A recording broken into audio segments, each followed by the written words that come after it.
Assalamualaikum warahmatullahi wabarakatuh. Meninggalkan perkara yang sia-sia. Hadis ke-24.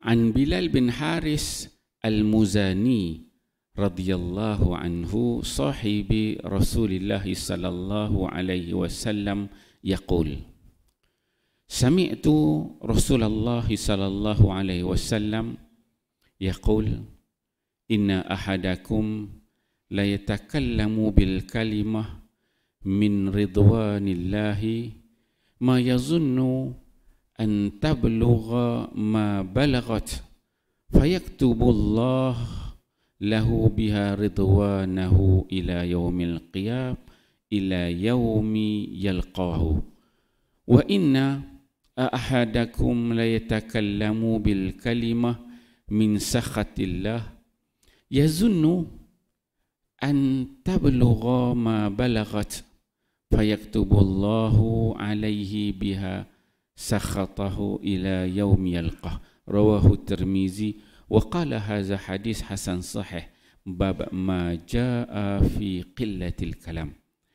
Sayyidina Bilal bin Haris Al-Muzani radhiyallahu anhu berkata, saya mendengar Rasulullah sallallahu alaihi wasallam bersabda, sesungguhnya seseorang kamu berkata-kata dengan sesuatu perkataan yang diredai oleh Allah Subhanahu wa taala, yang dia tidak menduga kepentingannya sedemikian rupa, lalu kerana perkataan tersebut Allah Subhanahu wa taala membuat keputusan meredai orang itu sehingga ke hari kiamat.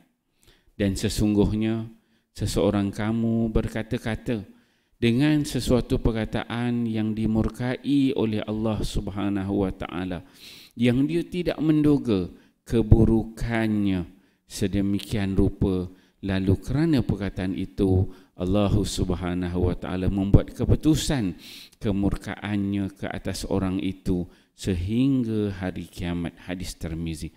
Alhamdulillah tuan-tuan mulia, pagi ini kita membaca satu hadis Nabi sallallahu alaihi wasallam. Hadis di bawah tajuk meninggalkan perkara yang sia-sia. Hadis daripada Bilal bin Haris Al-Muzani ini. Dia merupakan salah seorang sahabat Nabi sallallahu alaihi wasallam. Dia mendengar Nabi sallallahu alaihi wasallam berkata, kata Nabi, inna ahadakum, seseorang di antara kamu la yatakallamu bil kalimah, apabila dia ni bercakap dengan perkataan-perkataan yang mana apa yang disebutnya itu diredai oleh Allah Subhanahu wa taala. Dia cakap biasa sembangan kawan-kawan, tetapi perkataan yang dia cakap ni tu dengan kawan-kawan, mak ayah, saudara mara, tapi kata-kata yang dia cakapkan itu membawa keredaan kepada Allah Subhanahu wa taala. Allah Taala redha perkataan yang baik-baik yang dia cakap. Dia biasa sembang, seronok, kawan, gembira, sembang cakap benda-benda yang baik, yang disebutkan oleh Nabi ridwanillah.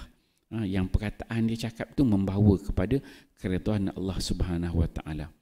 Kemudian kata Nabi, ma yazunnu an tablugha ma balagat. Dia kata, dia ni orang yang bercakap ni, dia sembang perkataan biasa, dia tidak menyangka bahawa apa yang dia cakap itu Allah Subhanahu wa taala meredai apa yang disebut. Fayaktubullahu lahu biha ridwanahu ila yaumi yalqahu. Maka dia tak tahu Allah redha benda yang dia cakap itu.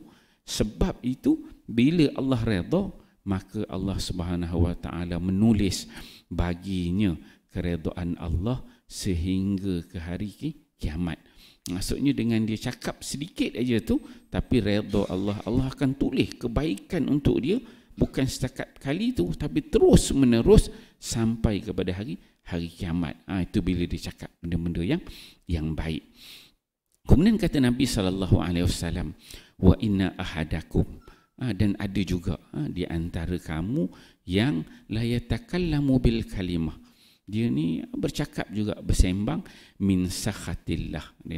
Dia cakap sesuatu perkataan yang menyakitkan hati, yang Allah tidak redha, yang membawa kepada kemurkaan Allah, yang dibenci oleh Allah. Perkataan-perkataan sedemikian, mungkin tak puas hati, dia nak balas ke, dah lama dah mati, panah dah hati tu kan, merobok hati tu, nak cari ruang, cari peluang je nak keluarkan perkataan itu, nak jumpa orang tu, cari masa yang sesuai kan. Dia nak cari bila masa tu, tapi dia ada benda penyakit begitu. La yatakallamuna bil kalimah, perkataan yang dia cakap tu min sakhatillah. Dia tahu Allah Ta'ala benci perkataan tu, tapi dia tak puas hati. Dalam hati tu nak bagi lepas, keluar baru lega. Alhamdulillah kan, dah dapat keluarkan benda yang buruk dalam diri tu. Ini dia kata min sakhatillah, disebabkan kalimah min sakhatillah. Ma yazunnu an tablugha ma balagat. Dia tak tahu pun, dia tak jangka, dia tak sangka bahawa dengan perkataan itu dia mendapat kemurkaan Allah Subhanahu wa ta'ala. Dia tahu dah Allah Ta'ala tak suka, tapi disebabkan perkataan itu dapat kemurkaan Allah. Yang kata Nabi, fayaktubullahu alaihi, Allah Subhanahu wa ta'ala akan menulis baginya biha sakhatahu ila yaumi yalqah. Allah Ta'ala akan tulis baginya kemurkaan Allah sampai kepada hari kiamat, disebabkan perkataan dia yang dimurkai itu. Jadi kita boleh tahu daripada hadis ini yang disebutkan oleh Nabi sallallahu alaihi wasallam, kalau kita ni nak bercakap, nak bersembang-sembang dengan kawan-kawan, biarlah kita cari perkataan yang diredai oleh Allah.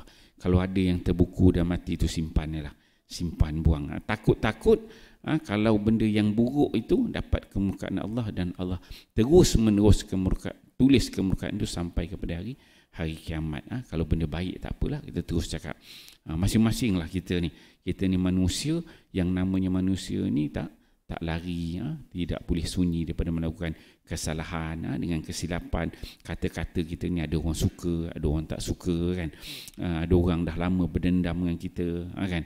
Jadi kita sentiasa berhati-hati dalam perkataan yang kita sebut. Jadi meninggalkan perkara-perkara yang sia-sia. InsyaAllah tuan-tuan mulia, kita fahami hadis ini, amal dan sampaikan. Wallahu a'lam. Subhanakallahumma wa bihamdika.